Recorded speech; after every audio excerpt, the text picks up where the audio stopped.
Hindi, bumili na ng Bear Brand.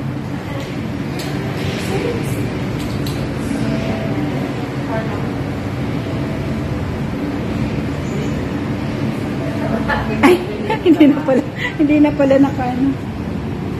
So, eksaktong-eksakto ah.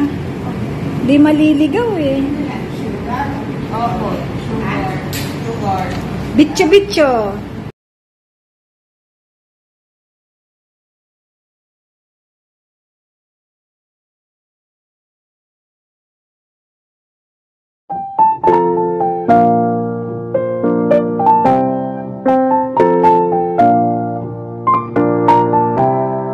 Yung dalawa, malilate ako kasi, ayan, nakalimutan yung ganyan. Ay, Diyos ko, yung mga to.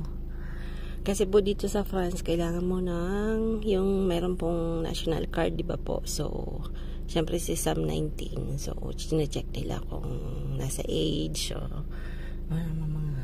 maraming reglementation sa fishing ngayon. So, kailangan dala-dala. So, ayan, hinihintay ko yung dalawa dahil nakalimutan ni Sam.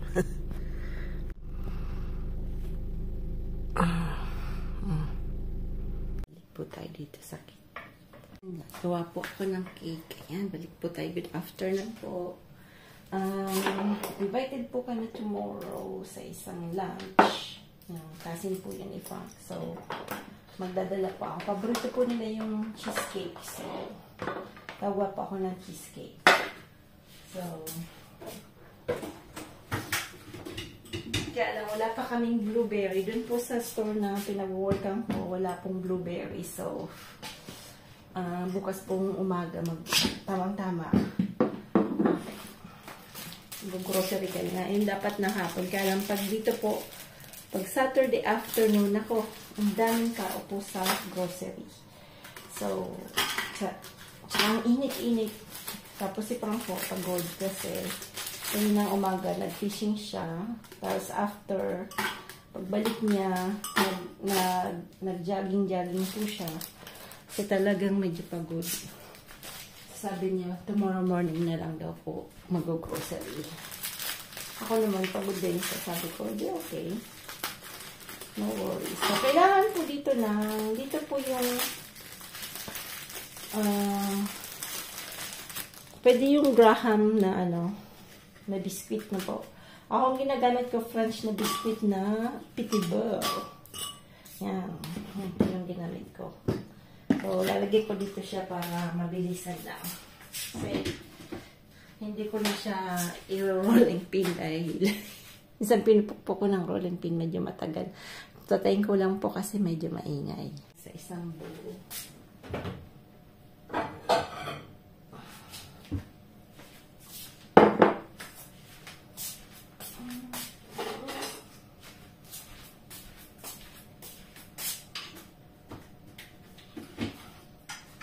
Alis din po kasi si Frank ng Monday.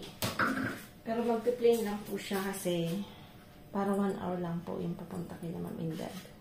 Kasi by car takes like 10 to more hours kasi syempre mag-stop over ka, ganun.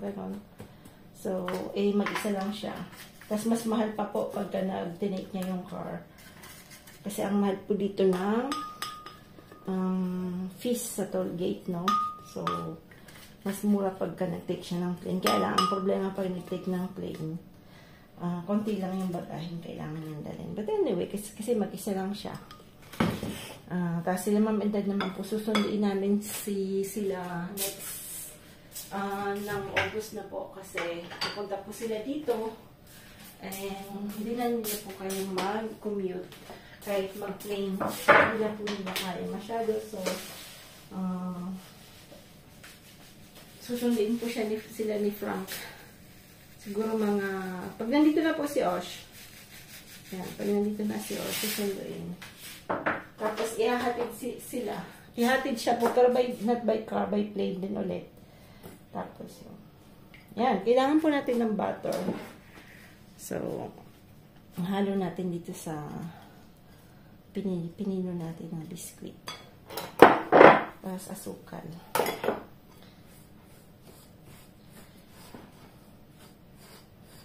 Yan, parang kulang yung butter natin. Kasi dapat, ano po yan, basa-basa.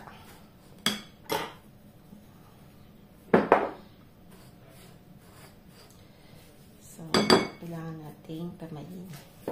At kailangan pa nating magpaano ng butter. Nagko-call po yung dalawa, si Frank at si Osh, kasi maghahanap po ulit ng apartment si Osh dito sa Montpellier. Kasi yung fac niya po, yung faculty niya, yung university na pinapasukan ni Osh. Kasi kahit exchange student po siya in foreign country na po, lagi po siyang naka-attach dito sa Montpellier na po, sa fac ng Montpellier. Tawag po kasi ng faculty is yun, sa university sa Montpellier. So, kailangan niya pong maghanap ulit ng apartment. So, dito sa France, pagka yung gaya po namin na, may mga help po yung government. So, mayroon pong parang cruise ang tawag nila. So, parang sa student po yun, murang lodgement lang yun.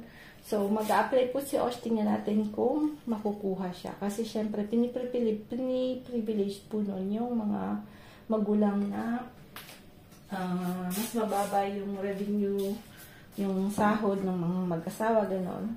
So, tingnan natin kung makuha po si Osh. Kasi, first time niya pong mag-apply sa gano'n. Kasi, usually po, nag-rent po kami ng apartment para sa kanya. Tapos, this year, nakatanggap po kami ng parang letter na pwede po siyang mag-apply. But it doesn't mean na ma-approve. So, tingnan natin kung ma-approve po yung anong yon. So, if not, yung dati niya pong rent, so it's like 500 euro a month po yung rent niya. Available po yun, yung dati niyang rent. Kasi, yun nga po yung mga parang studio style lang po. Studio type. Parang 12 square meter lang. Maliit lang po talaga, pang estudyante lang. Kaya nga po yung pinaparanta namin sa Perpignan. Ang daming gusto mag-rent kasi medyo malaki po siya. Kasi yung mga pinaparantan po talaga sa student is maliliit lang. Yan. So, ipa-flatten lang natin yan.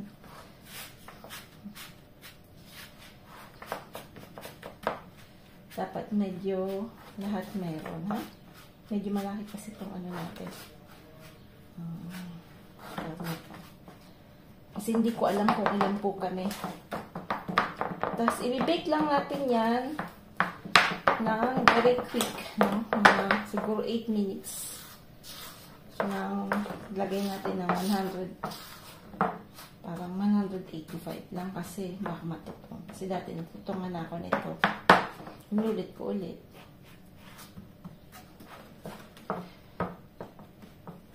Yan. Dapat medyo ano siya po, no? Medyo idiin niyo po siya. Aray natin yung oven.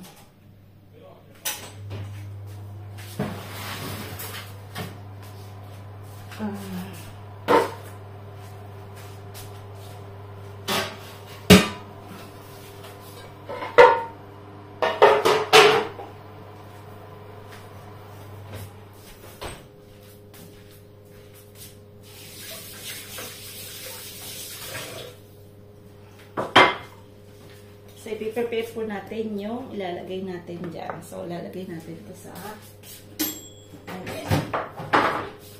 Tapos, ipiprepare natin yung so, kailangan natin 3 ingredients lang. Cheese. 4 pala. 1, 2, 3, 4. So, kailangan po natin ng eggs.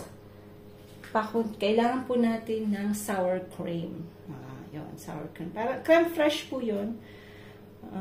Pero medyo sour cream tawag nila po. So, you can find that.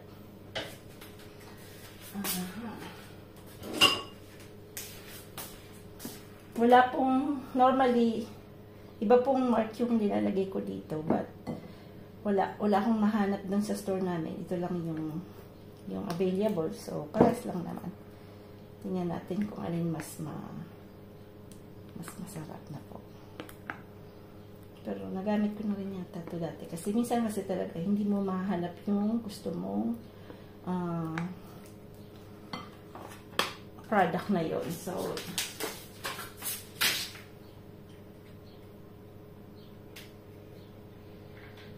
So dalawa po itong ilan ba itong grams? 150, so 300 grams. Lahat.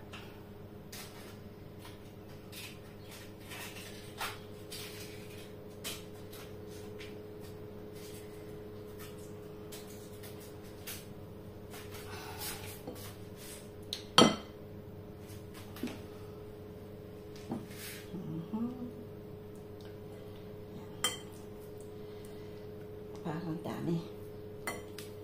Sobrang dami yata.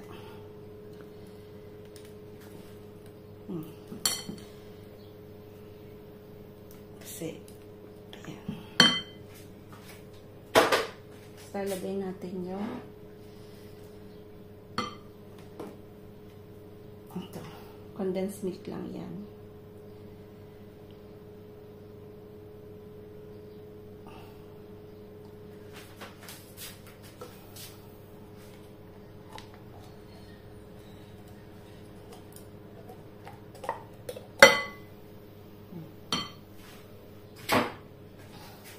Tapos yung sour cream. Laki pa naman binili ni Sam.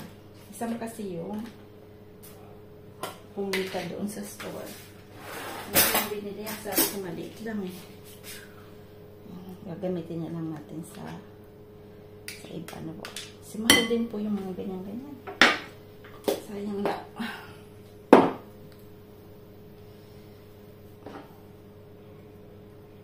Kasi kami hindi masyadong nagagawa ng cake. Banana cake lang po kasi nga ang banana cake na eggs. Itlog ng whole eggs lang po siya, no?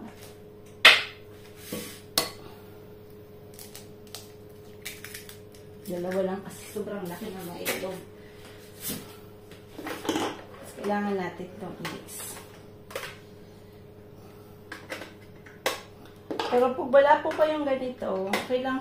Minsan nga po tinidor lang. Nung minsan pumunta kami doon dati sa apartment namin noon. Wala akong tinidor lang ginamit ko. Okay lang yun. Basta lang ma-mix po yung tatlo.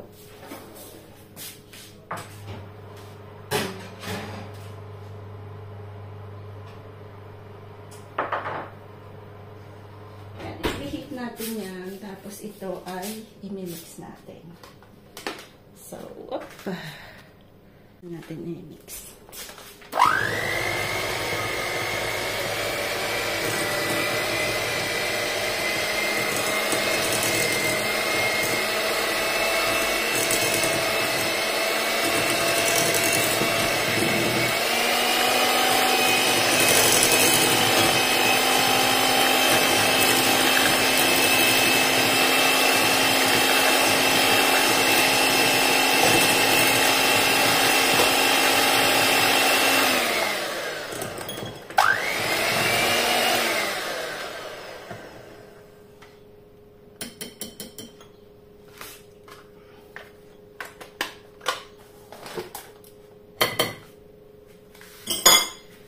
Nalagyan natin yan ng zest ng lemon. Yan. Dito na. So, medyo liquid siya. Hindi siya talagang liquid siya kasi syempre wala pong harina yan. Kasi yung tatlong ingredients lang po yun. So, nasa na ba yung ano natin?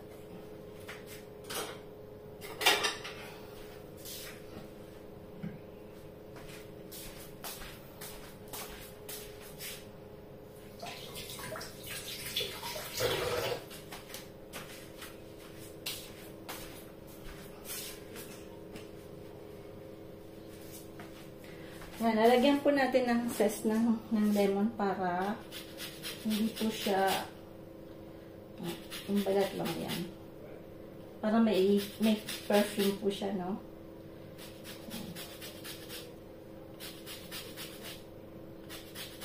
Para mabango. Iba yung bango niya. Ayan.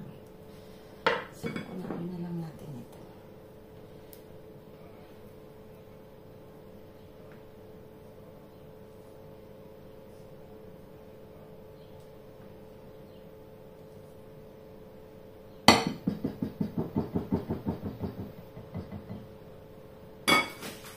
Tapos to, i-ano lang natin siya. Ipiprecook natin ng parang 8 minutes lang yan. 190. Kasi ang init-init po. So, diniligan ko po siya mga end of afternoon. So, mga around 7 o'clock ng gabi na po. But here kasi, since na magsa-summer na hanggang 10 o'clock po yung araw namin. So, hanggang 10 o'clock po, maliwanag pa. So, ang nangyari kasi maliliit pa lang po yung mga sili natin na transplant at madalian pa. Ay, yung iba po ay natutong kasi sa sobrang init. Bigla pong sobrang init. As in, sa labas po siguro it's like 36 degrees, no? So, pero yung inside ng bahay na po, less 10 po kami kasi yung pagkagawa ng isolation ng bahay is maganda. Kaya, sa loob ng bahay, hindi po siya mainit. Pero sa labas, sobra pong init. So, yung mga halaman natin this year, ewan ko lang po kung gaganda or anong mangyayari. But anyway, try ko pa rin pong i-revive sila. Difficulty kasi this year, lagi po akong pang umaga. Last year may rotation po. Minsan pang hapon po ako, pang gabi. Hapon tsaka gabi kasi 8 o'clock yung 8 o'clock yung close ng store. But this year, medyo lagi po akong pang umaga. Usap niya parang si Os. Ayan na po yung ano natin. Sobrang init. Lagay natin dito. Sa katsa. Ayan. So, hindi dapat medyo crispy lang, no? Ayan. Ayan. Si Os. Sa Shanghai kasi po, sigilak nilang parang parating ano Esther, looks kami yung batang yan, mainit pa din, pwede na rin siguro yan. Nagmamadala tayo yan. So lalagay na natin yan si daming langawis. Yan.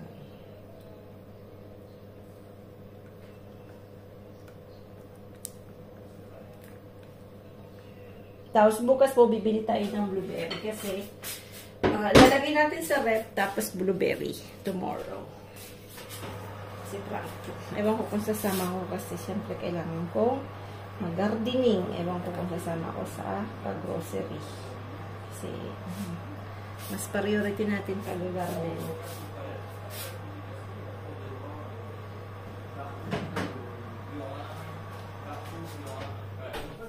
Yan. Tingnan natin yan in 10 minutes. Yan. Nandun na siya. Yan. Nandun na siya. So, titingnan natin kung luto na. Ayan natin ang konti pa. Konti na lang. Actually, basta na lang siyang konti. Nyam-nyam. Ilalagay po natin yan sa ref kasi wala pa tayong blueberry. Then bukas, lalagyan po natin siya ng blueberry. Yan. Tomorrow po yung blueberry niya. Limutan kong pakita. Nagmamadali po kasi ako. So, bumili po ako ng blueberry. Ano lang po yun, hinugasan ko tapos Dati ko pa lang pong ginawa na yan, then dati. So, lagyan ko lang ng konting asukal, tapos kinuko siya ng mga 5 minutes lang po, basta magpisa-pisa lang yung mga blueberry. Tapos yan, pagka medyo lumamig na, sa kanya po ilalagay sa cake. Yan.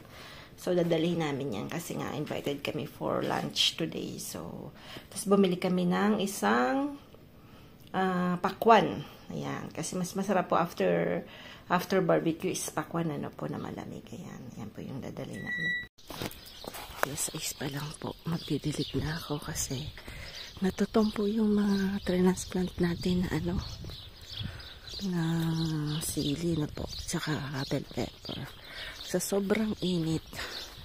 Ayan. So, kailangan talagang maaga po tayo dito sa garden. Kasi Sunday po today. So, yung mga ibon dahil.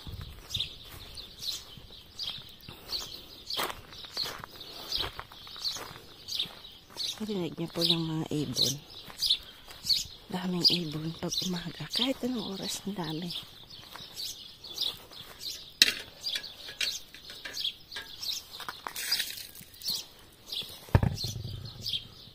Snail.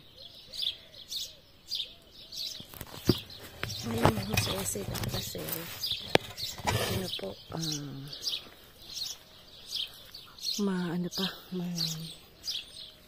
malamig.